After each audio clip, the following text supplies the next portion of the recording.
Boa noite a todos. Estamos reunidos aqui para mais um Clube de Espertos. Queria agradecer a presença de todos que estão conectados. Já estamos com um pouco mais de 50 pessoas. Hoje é uma transmissão especial que nós vamos estar fazendo lá de Santa Catarina.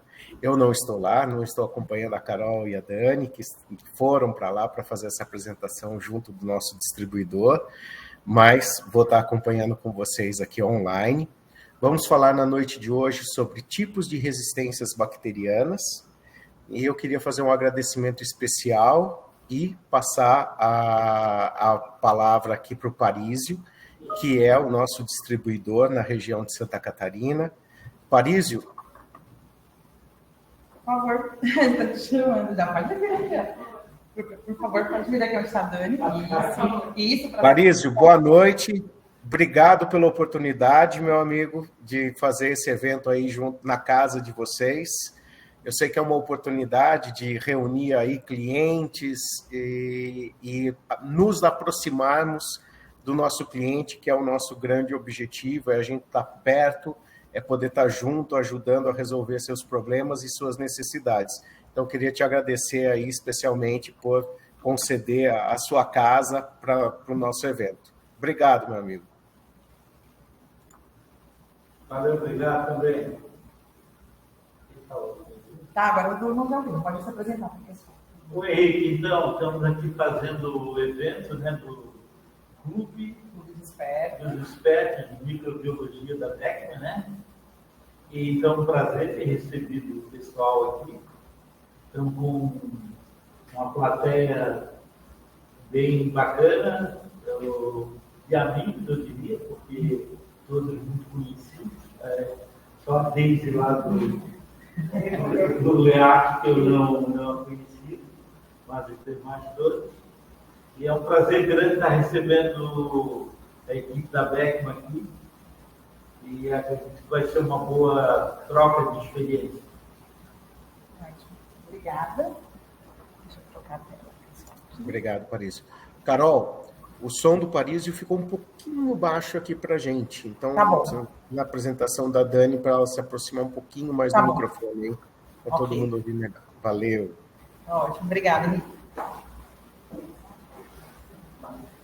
Bom, pessoal, boa noite a todos. Boa noite, pessoal que está aqui conosco presencialmente. Boa noite, pessoal que está em casa. Então, mais uma vez, obrigado, né, pela abertura de espaço da ECO, para que possamos realizar hoje esse evento aqui em Florianópolis. Bom, então, primeiro, só reforçar com vocês a nossa agenda, relembrar, na realidade, a nossa agenda. Então, nós Clube dos Expertos são 6 aulas, e dessas 6 aulas, nós estamos indo hoje para a 5ª aula, né, e dessas 6 aulas, se você tiver participação, pelo menos em 4 das aulas, nas 6 aulas, você vai receber um certificado ao final, ok? Então, nós tivemos já fluxo de trabalho no setor de microbiologia, pré-analítico de amostras, lançamento de novos painéis, semeadura por tipo de amostra e hoje tipo de resistência bacteriana. Ah, não consegui entrar, nesse horário eu estava na escola, eu estava trabalhando, eu estava em deslocamento, eu estava viajando, não tem problema. Todos eles podem ser vistos sob demanda, ou seja, mesmo que você não tenha feito inscrição ainda em alguma dessas aulas, ou ainda vai fazer a inscrição em uma delas, ou fez no passado não conseguiu, logo você faz a inscrição, terminou o evento, vocês recebem um e-mail dizendo, olha, a aula já está disponível gravada, você pode assistir quantas vezes quiser, até o dia 5 de dezembro, que será a nossa última aula. A gente colocou novembro aqui, mas esse dezembro a gente já pegou essa semana, que teremos uma participação especial, quando encerraremos o nosso projeto deste ano. Tá? A intenção do projeto é continuar esse ano que vem, esse ano são aulas de microbiologia básica para todos. Né? Então, assim, sempre falamos de temas relevantes dentro do laboratório para rever processos e troca de experiências também. Ok? Para o ano que vem, a gente já vai para o nível intermediário de microbiologia e já estamos com planos para 2025 para o nível mais avançado de microbiologia. Okay? Então, se por acaso você perdeu alguma dessas aulas, não teve acesso, ou está sabendo hoje apenas do Clube dos Expertos, pode mandar um e-mail para comunicação.micro@beckman, QR Code, vai direcionar para o meu e-mail e eu vou mandar para vocês o link de todas as aulas anteriores que vocês possam assistir. Ok? Então, mais uma vez, obrigada a todos pela presença. Vou passar agora a palavra para a Daniela. A Daniela é nossa especialista de microbiologia na equipe do Brasil, aqui no Brasil todo. E hoje a Daniela vai falar um pouquinho para a gente sobre os tipos de resistência bacteriana. Muito obrigada a todos. E, por favor, se tiverem perguntas, mandem no chat, que ao final da apresentação da Dani, eu vou direcionar as perguntas para ela e a gente vai responder alguma para vocês, tá bom? Obrigada, uma ótima noite. Boa noite a todos. Então, hoje nós vamos falar sobre os tipos de resistência bacteriana. Então, a resistência bacteriana ela é um grave problema mundial que tem impactos sociais e econômicos, devido aos custos do tratamento, devido ao tempo de internação e às taxas de morbidade e mortalidade dos pacientes. É muito importante que os mecanismos de resistência sejam detectados o quanto antes, para que o médico possa fazer uma terapia eficaz e eficiente para o paciente. Ao longo dos anos, a resistência bacteriana ela aumenta, sim, principalmente por alterações genéticas, mas hoje em dia o uso excessivo e também o uso incorreto dos antibióticos. Só um minutinho, gente. O pessoal está reclamando que está muito baixo o som. Eu vou trazer um pouquinho para frente. Só um minutinho, gente. E eu vou pedir para você vir um pouquinho mais para frente também, Dani, que está dizendo que está muito baixo o som, tá? Só um minutinho. Aí, pessoal.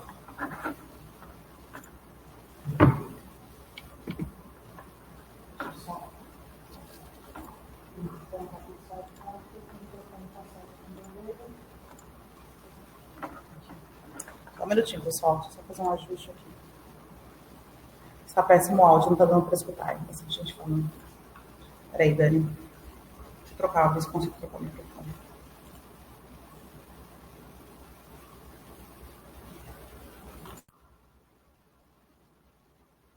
Pode? Gente, vê se melhorou o áudio agora. Eu troquei o tipo do microfone. Vê se melhorou o áudio para vocês aí em casa. Por favor. Eu já vou voltar o slide. Melhorou? Fala alguma coisa, Dani, porque eu falo alto normalmente. Boa noite, gente. Eu falo alto naturalmente.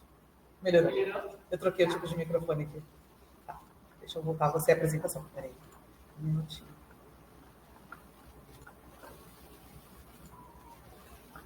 Opa. Fala aí, Dani, para a gente ouvir.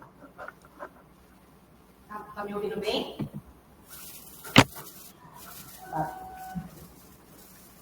Bom, gente, então retomando. As taxas... Vamos lá, que eu te acompanho aqui e já te falo se está bom ou não. Tá bom. As taxas, então, de aumento de resistência bacteriana, então, elas, ao longo do tempo, elas realmente aumentam devido às Dani, genéticas. Dani, desculpa te interromper, um pouquinho baixo ainda. Eu acho que da onde você está agora o som fica melhor. Tá bom. Então, devido a alterações genéticas, mas o uso incorreto também e o uso excessivo dos antibióticos tem aumentado essas taxas, tá? Então, o laboratório de microbiologia, ele é muito importante desde o recebimento dessa amostra até a análise do resultado e identificação do micro-organismo e liberação do antibiograma. Por quê? Porque quanto antes algum mecanismo de resistência seja detectado e seja informado para o médico, principalmente hoje em dia, que é o caso das KPCs, das NDMs, que são mecanismos de resistência que estão muito em alta hoje em dia nos bacilos gram-negativos, o médico ele pode entrar com um tratamento mais efetivo para o paciente. Então, lembrando um pouco, relembrando, né, na verdade, a estrutura da célula bacteriana. Então, as bactérias, elas possuem uma parede celular, uma membrana plasmática, ribossomos, material genético, que é o DNA, flagelos, fímbrias, tem várias estruturas da bactéria. A parede celular é uma importante estrutura que diferencia as bactérias gram-negativas das gram-positivas. Por quê? Existem algumas diferenças na parede. Como, por exemplo, na parede das bactérias gram-positivas existe uma camada de peptídeo glucano mais espessa do que nas bactérias gram-negativas. A parede das bactérias gram-negativas é um pouco mais complexa, por ter lipopolissacarídeos e também por ter porinas, que são canais por onde substâncias entram na célula bacteriana. Falando um pouco de antibiótico, então, a gente, em 1928, lá o Alexander Fleming fez a descoberta da penicilina. E a partir daí, vários outros antibióticos foram descritos. Certo? Os antibióticos, eles são aquelas substâncias que podem ou inibir o crescimento ou inibir a multiplicação ou matar a bactéria, certo? Como, por exemplo, os antibióticos bactericidas, que são aqueles que matam a bactéria, podemos citar os beta-lactâmicos. Os bactericidas, que são aqueles que inibem o crescimento, nós podemos citar como exemplo os macrolíticos. As bactérias, como eu disse, têm várias estruturas. E os antibióticos, eles agem sobre essas estruturas. Existem várias classes de antibióticos descritas até hoje, como beta-lactâmicos, aminoglicosídeos, tetraciclinas, rifampicinas, macrolídeos, polipeptídeos, quinolonas, sulfas e trimetoprim. Esses antibióticos, eles vão agir em determinada estrutura da bactéria, como, por exemplo, na síntese da parede celular. Um exemplo dessas classes é o beta-lactâmico. Ele age na parede celular, tá bom? Como as penicilinas, as cefalosporinas, os carbapenêmicos, tá? Outros agem na síntese do ácido nucleico, na síntese de DNA, como, por exemplo, as fluoroquinolonas. Outros agem na síntese proteica, como por exemplo, nos macrolídeos. E outros atuam na membrana celular, como as polimixinas, tá? Então, a resistência bacteriana ela pode ser intrínseca, que é a resistência natural da bactéria. Então, todas as cepas vão ser resistentes a determinado antibiótico. É natural dela mesmo. Ou uma resistência adquirida, que é aquela resistência que ela era sensível e pode vir a adquirir elementos genéticos móveis ou ao sofrer alguma mutação que se torne resistente a determinado antibiótico. Então, assim, hoje em dia tem descrito várias resistências intrínsecas de várias bactérias, como, por exemplo, na Klebsiella, resistência intrínseca à ampicilina. Nos proteus, resistência à colistina, polymyxina, nitroproteína. No Acinetobacter, as cefalosporinas de primeira geração, segunda geração, ampicilina, amoxicilina. Então, na literatura vem descrito várias resistências, porque são muitas, e às vezes a gente não consegue decorar todas elas, né? Mas na literatura vem descrito todas as resistências e toda vez a gente pode acessar e conferir essas resistências que são as resistências naturais, tá bom? Isso nos vacinos gram-negativos, como eu disse. Agora, nos copos gram-positivos, existem algumas resistências, aminoglicosídeos, também algumas cefalosporinas, tá? No caso dos copos. Então, assim como os antibióticos, eles têm algo nas bactérias, eles agem em determinadas estruturas, as bactérias, elas têm mecanismos de resistência contra esses antibióticos, tá bom? Então, os antibióticos, eles atuam nessas estruturas, porém as bactérias têm um mecanismo de defesa, né, que é o mecanismo de resistência. Existem alguns mecanismos de resistência descritos, aqui eu vou citar alguns, como, por exemplo, alteração da permeabilidade celular, o sistema de bombas de fluxo, liberação do sítio de ação, alteração do sítio de ação e ainda a produção de enzimas. Falando um pouco de cada um deles, a permeabilidade celular do antimicrobiano. Então, o que acontece? O antibiótico, ele acaba não entrando na célula bacteriana. Então, o antibiótico, ele não entra na célula bacteriana, tá? Então, por alguma alteração, tá? De algum canal por onde ela possa entrar, ou por alteração genética, ou por alteração do gene, que acaba não expressando essa proteína e não forma o canal. Então, o que acontece? O antibiótico não entra na célula bacteriana, então você tem uma diminuição na sua concentração e não causa o efeito esperado, certo? Um exemplo disso é o caso dos beta-lactâmicos, tá bom? Eles se ligam às OMPs, porém, se você tiver alguma alteração nesse canal, esse antibiótico não vai entrar na célula bacteriana e não vai ter o efeito esperado.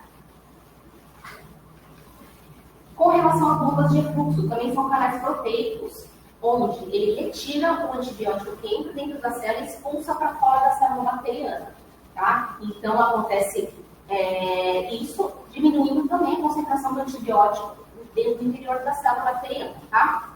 São codificados por genes cromossômicos ou plasmidiais. a gente também pode ter alteração do sítio de ação. Então, os antibióticos, eles se ligam na bactéria em sítios específicos. Mas, quando você tem alteração desse sítio específico, não acontece essa interação. E o antibiótico não... Porque falando, não vou conseguir colocar aqui, porque continuam dizendo, tá? Eu vou não perguntar para você, esse não está na frente do pessoal, tá? Gente, só um pouquinho, deixa eu tirar o microfone desse.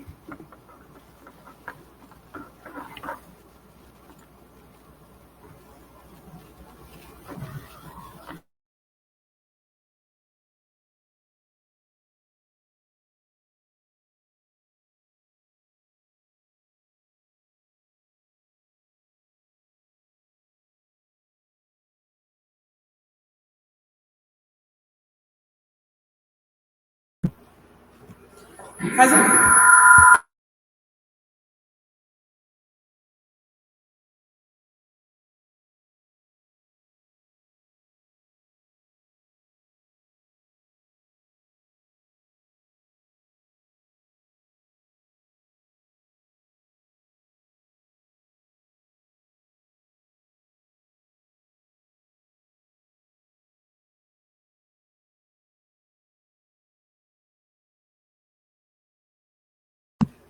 Pessoal de casa, vamos ver se agora melhora com esse outro microfone, tá? Dani, testa aqui, por favor. Esse. Estão me ouvindo bem? Agora?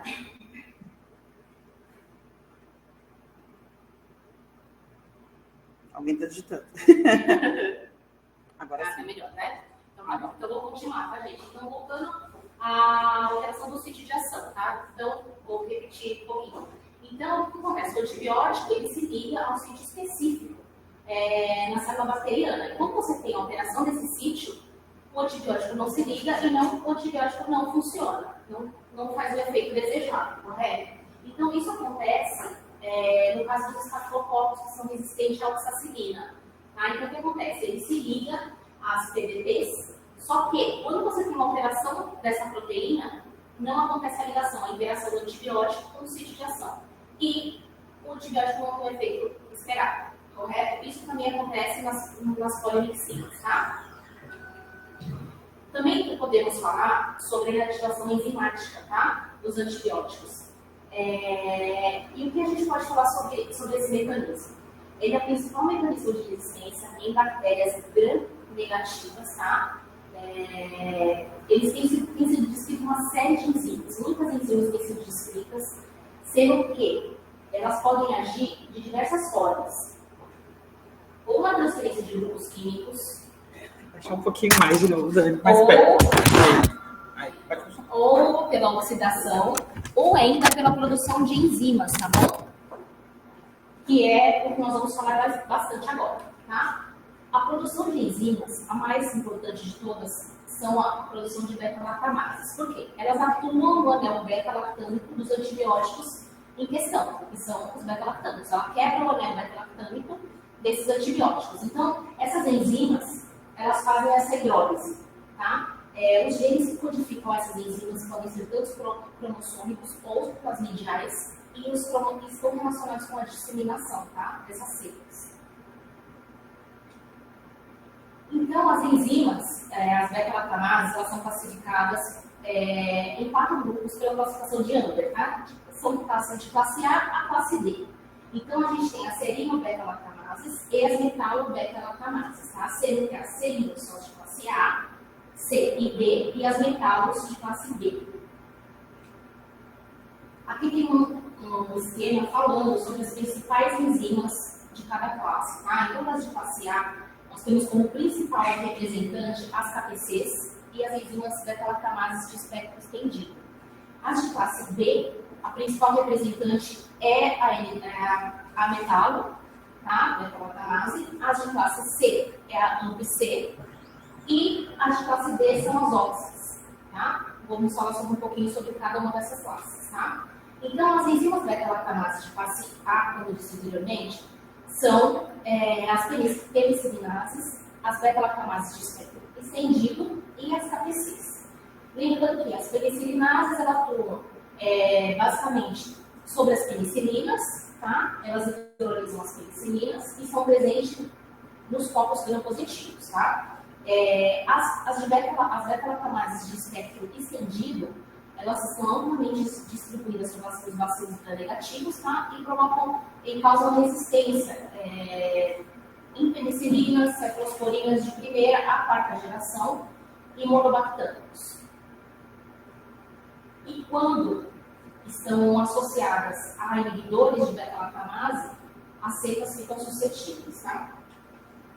Ainda falando um pouco sobre a classe A, nós temos as carbaperimases. A principal carbaperimase descrita é a KPC, né, a mais conhecida. Existem outros exemplos, mas a mais conhecida é a KPC, tá? Então, as carbaperimases, elas hidrolisam uma série de antibióticos, cefalosporinas, os próprios carbapenêmicos, como imipenem, meropenem e ertapenem. Penicilinas e monobactâmicos, tá bom? A KPC, o tipo de KPC que tem maior incidência é a KPC do tipo 2, tá? Inclusive aqui no Brasil. Agora da classe B, tá? A principal representantes são as NDMs, né? Que são as metal-beta-lactamases, que foi aquela que foi descobrida na Índia, né? Então, são enzimas que têm um átomo ligado ao zinco, tá? Que pode ser hidrolizadas pelo PDTA, tá? Então, é uma classe de enzimas bem importante, porque elas degradam vários tipos de antibióticos, tá? Cefalosporinas, penicilinas, carbapenemases, com ou sem inibidores, tá? Já falei, acho que a principal representante são as NDEs, né? Que tem outros tipos também já descritos, tá? Com relação à beta-lactamase da classe C, a principal representante é a AMP-C, tá? A AMP-C ela é encontrada no grupo CESP, tá? Citrobacter, Enterobacter, Serrácea e Proteus, tá? É um grupo onde você tem a AMP-C, ela degrada a cefoxitina, tá? É uma cefacicina, tá bom? Então acontece que tem cepas do grupo CESP que ele tem genes que induzem essa resistência quando eles estão frente a beta-lactâmicos, tá? Então, às vezes, uma bactéria ela está frente a um imipenem ou uma cefalosporina e acaba induzindo a produção dessa enzima. As de classe D são as enzimas conhecidas como OXA, tá? Estão bastante presentes nos acinetobacters romano, tá? A enzima também muito importante, que provoca bastante resistência nesse grupo, tá? Várias também já foram descritas. Existem tabelas também na literatura que dizem qual é a classificação de Amber dessas enzimas, qual o mecanismo de ação dela, contra quem ela é ativa ou não, tá? E elas são inibidas por quem? Por EDTA, por ácido clavulânico, pelos inibidores. Bom, no Brasil, a gente sabe que a principal metalo é a NDN, tá? A de classe A, a principal é a KPC, e de classe D é a OXA48, sendo que a do grupo A, a da classe A e classe B estão presentes, a D e B estão presentes em enterobacteriales, e a de classe D são as OXAs que estão mais presentes em não fermentadores, tá? Como o caso do acinetobacter. Com relação a mecanismos de resistência nos copos, os principais mecanismos de resistência nos copos gram-positivos é a oxaresistente e a resistência vancomicina.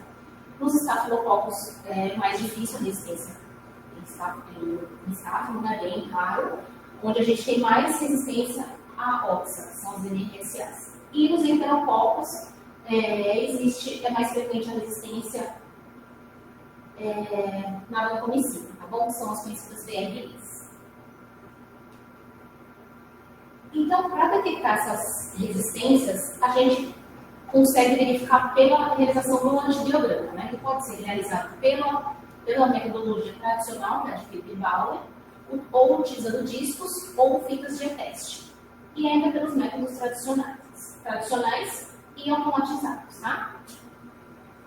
Então, como a gente detecta esses mecanismos de resistência no dia a dia, no nosso antibiograma? Então, por exemplo, quando você tem um antibiograma com um teste de screening de cefoxitina resistente, de acordo com o eficácia, a gente sabe que a gente pode predizer a resistência à oxacilina. Existem hoje ágaros cromogênicos para confirmar a presença dessa resistência, tá? MRSA. No caso também dos enterococos que são resistentes, a gente também tem uma resistência no antibiograma manual ou no automatizado, e a gente pode confirmar ainda utilizando esses ágaros cromogênicos. Agora, com relação à resistência dos vacilos gram-negativos, existem testes de triagem, ou seja, existem padrões que fazem a gente suspeitar que aquela cepa é uma produtora de SBL. E para confirmar se ela realmente é uma cepa produtora de SBL, a gente pode fazer alguns testes, como o teste dos discos de aproximação, onde você tem uma cefalosporina ligada a um inibidor de beta-lactamase. Na primeira foto, a gente consegue ver que tem a formação, tem a distorção dos halos, né, que é a zona que é conhecida como zona fantasma. Então, é uma cepa de SBL positiva. E na segunda foto, a gente tem um disco de uma cefalosporina sozinha e outra combinada com o inibidor de beta-lactamase.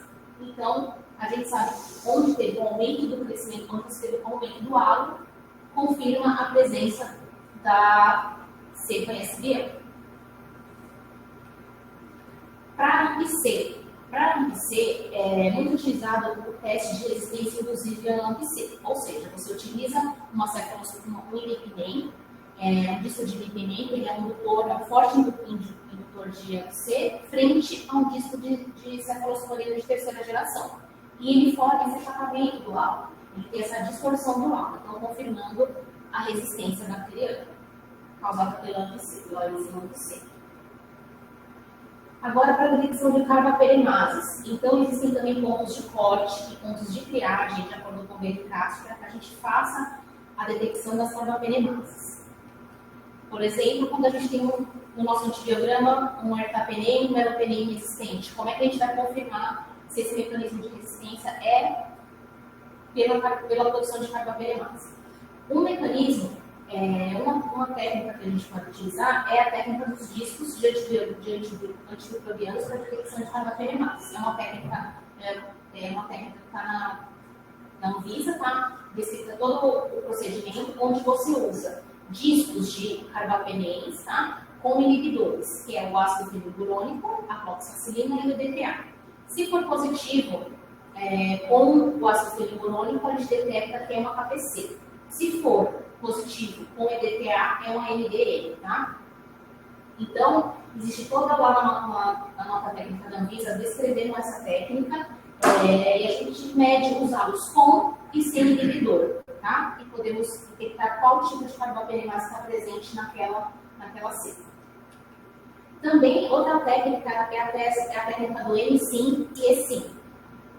Você detecta primeiro a carbapenemase na técnica de M-Sim pela utilização do disco de meropenem. Então, você vai utilizar o disco de meropenem frente à cepa que você quer testar. E depois, você vai pegar esse disco de meropenem que ficou nessa suspensão da cepa teste e vai colocar numa placa com uma PCC 5922. Se você tiver crescimento da cepa, que ela é sensível ao meropenem, significa que o antibiótico foi degradado pela cepa que foi anteriormente semeada, foi inoculada, tá? Então, detecta que tem carbapenemase nessa bactéria, nessa cepa. E, posteriormente, você pode fazer o teste de E-Sim, que é um teste muito semelhante, só que com o uso do EDTA. E você detecta se é uma metábola. Outro teste que é bastante, acho que hoje em dia não é mais tão utilizado, é o teste de Rod, né? Já foi muito utilizado, hoje em dia bem menos. Onde você tem a utilização da cepa que você quer testar e é formado como é que eu vou dizer? Isso, do halo, tá bom? Então você tem essa curvatura para cepas positivas. Nós também temos hoje testes comerciais, tá? Como o caso do CARB-NP, onde ele tem alteração do pH, provocando mudança de cor Tá? Então, você pode detectar as carbapenemases utilizando este método também, é um método comercial. Outros métodos comerciais também é a técnica, é o kit de carbapenem-embarque e o Blue Carba, tá? O carbapenem-embarque, ele detecta carbapenemase e metalo, e o Blue Carba, carbapenemase, tá? São testes comerciais também. Existem testes imunocromatográficos também para detecção de carbapenemases, tá bom? Que detectam se é uma KPC, se é uma NDM, se é um VIM, tá? Depende se é uma INP, detecta também para a gente qual tipo de carbapenemase é. Ainda para detecção de metal, tá? Então você tem uma fita de teste de MIPNEM, um lado com EDTA, outro lado sem EDTA. Então, onde você tem um halo maior, você percebe que tem a presença de uma MDM ali, né? Porque do outro lado você tem um halo bem menor e frente ao inibidor você tem uma inibição maior, formando um gradiente maior da fita de teste.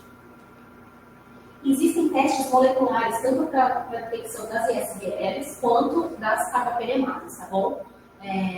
Por PCR multiplex. E ainda existe a técnica por Maltitop, que está sendo realizada a detecção das carbapenemases também. Quando a gente tem um teste de polimixina resistente, tanto na automação, quanto, na verdade, a automação somente da Beckman a gente pode realizar a colistina, né, tanto para pseudomonas quanto para enterobacteriais, tá? Quando sensível. Quando resistente, nós temos que utilizar um método alternativo. Então, este método alternativo seria a microdiluição em caldo, tá bom? Que também é um teste comercial. A gente sabe que essas cepas multiresistentes, principalmente as carbapenemases, elas hoje em dia são tratadas como novas drogas, e já não são mais tão novas, né? Porque já tem cepas apresentando resistência a essas drogas, como, por exemplo, a cefazidina mafactam, que é bastante usada com as KPCs em enterobacteriais, e a cefalozane azobactam, que é bastante utilizada para pseudomonas. Existe uma grande importância para a detecção dessas beta-lactamases. Por quê? Porque ela melhora o tratamento do paciente. Existem vários fatores para que a detecção seja feita quanto antes. Por quê? Você vai ter uma terapia eficiente, você vai diminuir o tempo de interação do paciente, você vai ter diminuição dos custos, tá? E o isolamento adequado quando necessário. Com relação às carbapenemases, especificamente, é muito importante seja feita a detecção dessas carbapenemases. Por quê? Porque você vai ter são feitos estudos endêmicos dessas bactérias, certo? Você tem um controle de infecção hospitalar e você tem uma terapia correta, tá? Com o uso de cefazidina mafactam ou cefalozane azobactam. Existe uma nova droga no mercado, infelizmente nós não temos no Brasil ainda, que é conhecida como cefidecol, tá? Essa droga, ela é uma cefalosporina ligada ao siderófilo, tá? E ela atua na parede também celular. Ela tem sido usada para cepas KPCs. Eu deixei aqui algumas bibliografias que eu utilizei para realizar a aula e que são bastante importantes para a consulta, tá? Tanto o BRCast como as outras aqui também. Tá? Dúvidas? Se alguém tiver alguma pergunta, eu queria agradecer.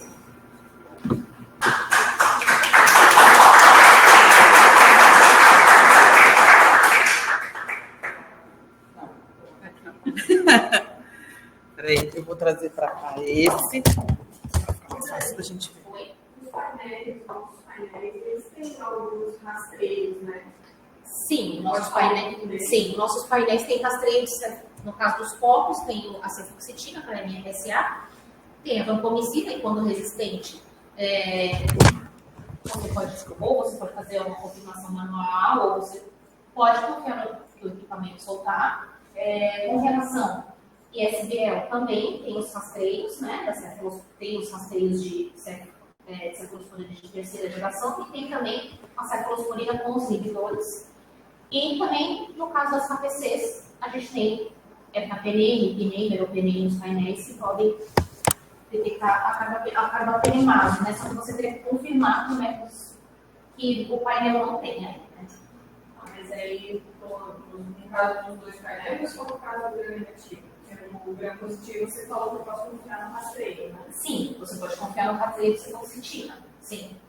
Porque, na realidade, ele faz a cefoxa e a oxa, né? Então, um dos diferenciais que a gente tem no painel da MicroSun é que ele faz a cefoxa e faz a oxa também. Então, você tem duplamente a conferência para você fazer a liberação nos gram positivos, tá? No gram positivo, você tem os dois. Para fazer. Eu tenho que fazer prova offline para confirmar o mecanismo de resistência. E o painel rastreou. Isso. Na verdade, ele te dá resistência, mas ele não vai te dizer qual carbapenemase. Exatamente. Então, tanto é que, por exemplo, a gente chegou, só para vocês terem uma noção, pessoal.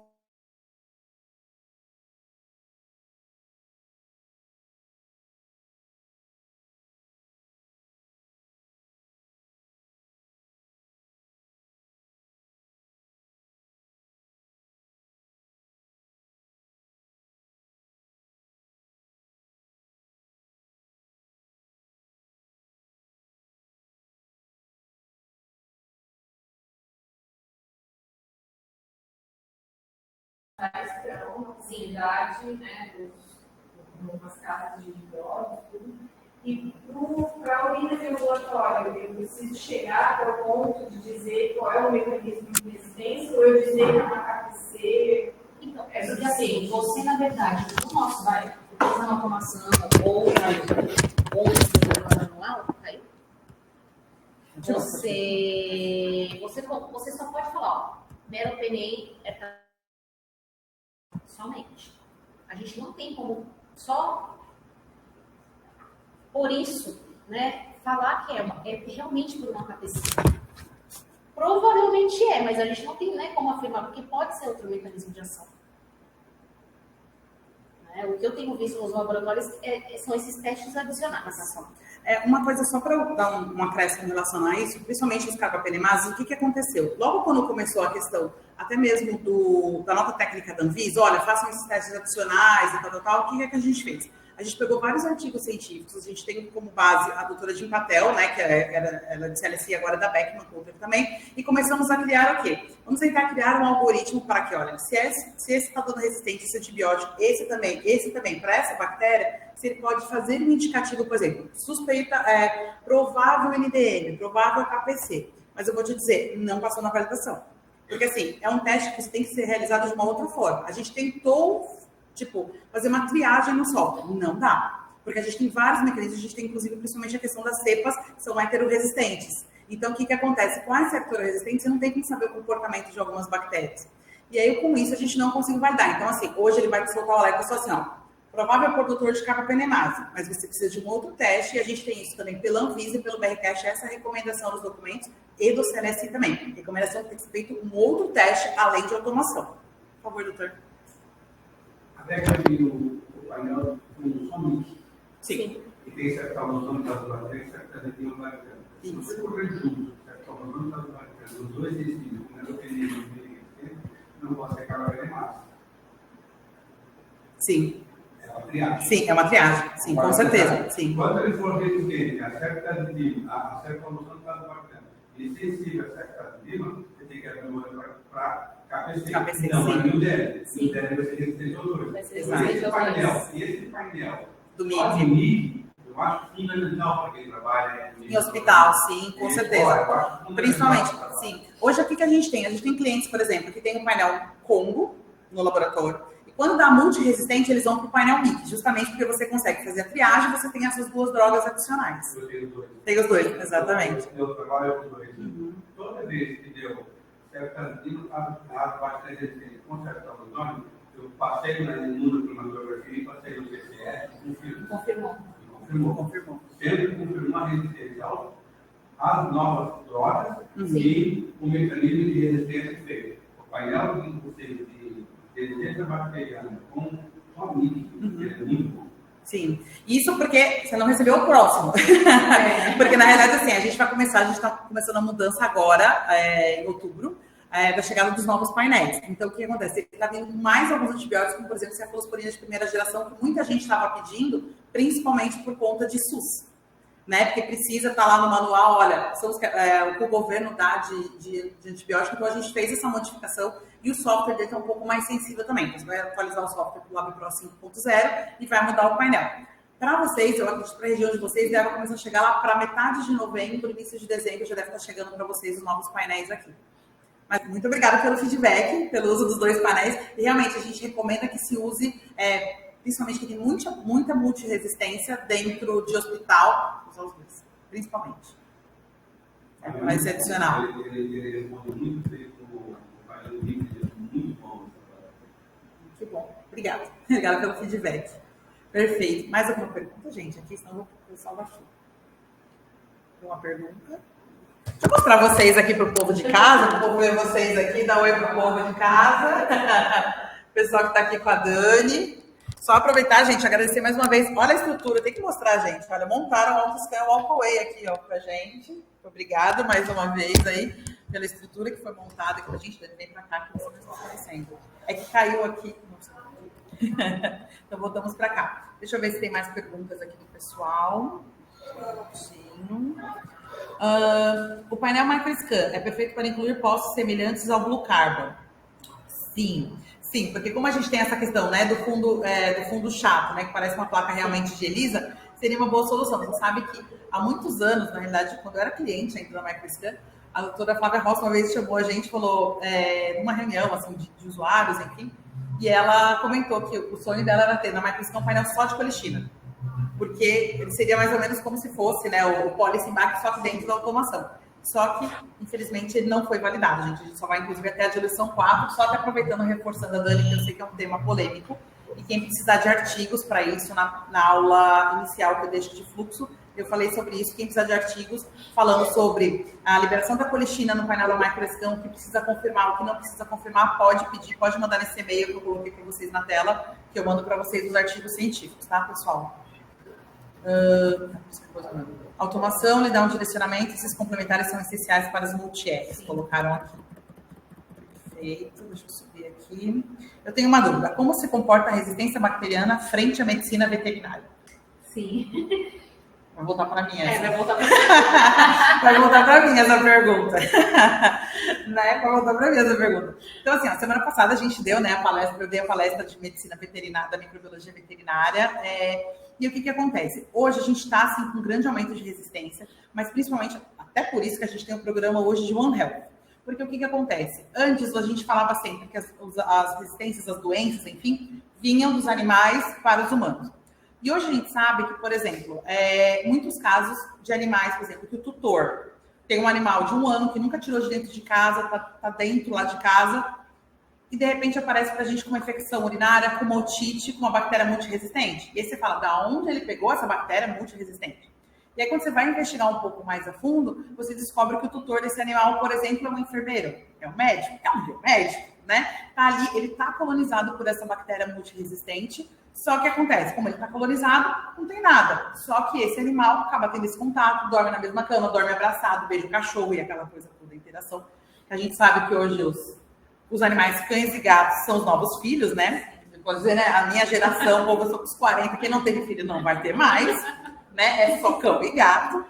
Então, o que acontece? A gente acaba aumentando essa resistência bacteriana. Então, a gente tem vários projetos hoje, inclusive até pelo Dr. Licopan na USP, justamente tentando relacionar essa questão da resistência bacteriana dos humanos com a VET. O tipo de detecção da veterinária é igual? Sim. O que muda são gênero e espécie. Então, por exemplo, se eu tenho muito na humana Staphylococcus aureus, na veterinária eu vou ter muito Staphylococcus pseudointermédios. Né? Então, a gente começa a ter essa alteração porque a gente tem espécies específicas da veterinária. Mas o mecanismo de resistência é o mesmo, tá? A gente tem SBL, NSA, KPC, a gente tem tudo igual e tem vários artigos falando sobre isso. Inclusive nessa apresentação que eu fiz a semana passada, que eu fiz para a América Latina, mas a gente falou bastante. Quem quiser pode assistir a aula que eu dei semana passada, eu falei bastante sobre resistência, tá bom? Se eu não respondi, vocês notam aqui. Gente, uma dúvida. Eu falo muito rápido, né? Eu sei. A técnica de detecção com molde TOF é apenas qualitativa ou é possível diferenciar as classes de carbapenemácea? eu acredito que elas sejam possíveis de diferenciar as classes, não? Não, o kit que tem hoje da Bruker, não. Tá? Então, assim, hoje a gente comercializa o malte da Bruker. O malte da Bruker, ele tem um kit de cefalosporinase, de carbapenemase, porém, ele só diz para você se tem ou não tem. Ele não te dá, olha, é uma KPC, é uma NDE, ele não te fala isso. O que hoje está se desenvolvendo são protocolos, mas aí são protocolos IRO, ou seja, protocolos de pesquisa, como, por exemplo, para detecção de resistência à colistina. Então, a Bruker já tem, que aí você tem que ter o mal de Sirius, que tem um módulo de íon negativo e positivo, e aí você consegue ver essa detecção da colistina da resistência. Inclusive para a Cinetobacter, que é um problema que a gente tem sério de colistina para vários métodos aí para detecção de resistência do acineto para a colistina.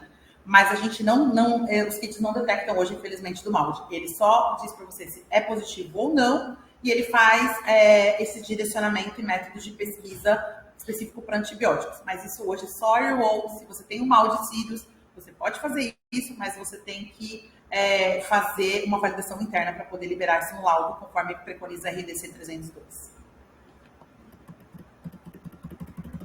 Vou subir.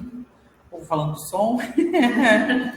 Tem que a gente pôs 2 notebooks aqui. Aqui já foi, aqui já foi. Tá. Indicação de bibliografia. Sim. Esses que a Dani colocou no final, se vocês quiserem, eu posso mandar por e-mail de vocês também. É que caiu a conexão do outro computador aqui. A gente indica sempre para vocês. BRCast, sempre o site do BRCast tem muito documento, inclusive aulas. E nós temos também os sites que a Dani indicou, que são da Anvisa. Tem o manual da Anvisa, que são 7 volumes agora, tá? Isso, tem manual de resistência bacteriana, bem completo, falando sobre as técnicas todas, de todos os mecanismos de resistência. Tem da SBPC também, tem um dos livros da SBPC que é só de microbiologia clínica.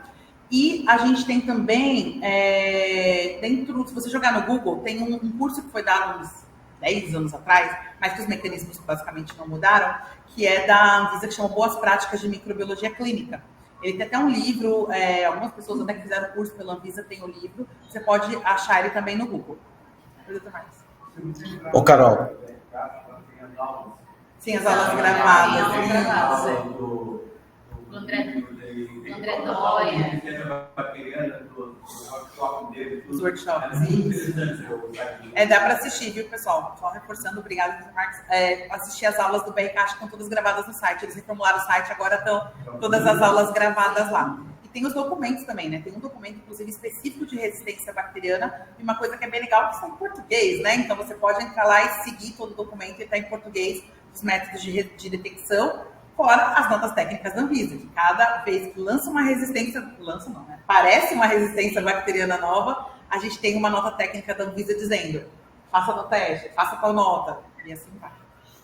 Tem vários vídeos também no YouTube da Anvisa, explicando as técnicas bem detalhadamente, bem simples, assim, você assistindo, dá para entender perfeitamente. Então, assim, tem bastante bibliografia para se pesquisar mesmo. E lembrando que saiu a nota técnica da Anvisa agora, que todo mecanismo de toda bactéria resistente tem que ser mandado para a população. Sim, tem que mandar para o LACEN, sim. Então, você manda o hospital inteiro, né? Se você pega um hospital de alto risco, você vai mandar a cepadoteca, Deus abençoe sua geladeira para guardar e mandar tudo, né? Sim. Eu esqueci o nome do sistema. Não. GAL. Estava do G só. Do GAL, exatamente. Nós temos alguns clientes no LACEN, a gente teve que fazer a integração com eles para mandar. Vocês sabem que uma curiosidade que fora do Brasil, América Latina hoje, de forma geral, eles têm algumas cepas só que eles pedem para os laboratórios enviar, né, assim, para o laboratório de referência, mas o que eles fazem? Que eles pedem para fazer uma conexão da Organização Mundial da Saúde, que é o WHO, né, o WHO, conectado direto com o software. Então, eu tenho clientes, por exemplo, na Colômbia, desde que está tendo nos assistindo aqui, que é a nossa assessora da Colômbia, ela faz interligação do LabPro direto com a Organização Mundial da Saúde e já manda os softwares para eles, todos os resultados para eles. Então, não basta mandar só algumas cepas selecionadas, eles têm acesso a todo o banco de dados, todos os laboratórios. Acabei de voltar do Congresso da Colômbia semana passada e, assim, todo mundo está interligado com o sistema deles. O LabPro, pelo menos no nosso caso, ele vai direto o relatório para eles fazerem esse controle. Eu achei bem interessante. Isso a gente vê no Brasil, acho que se eu pedir, teve um cliente que me pediu isso, foi muito.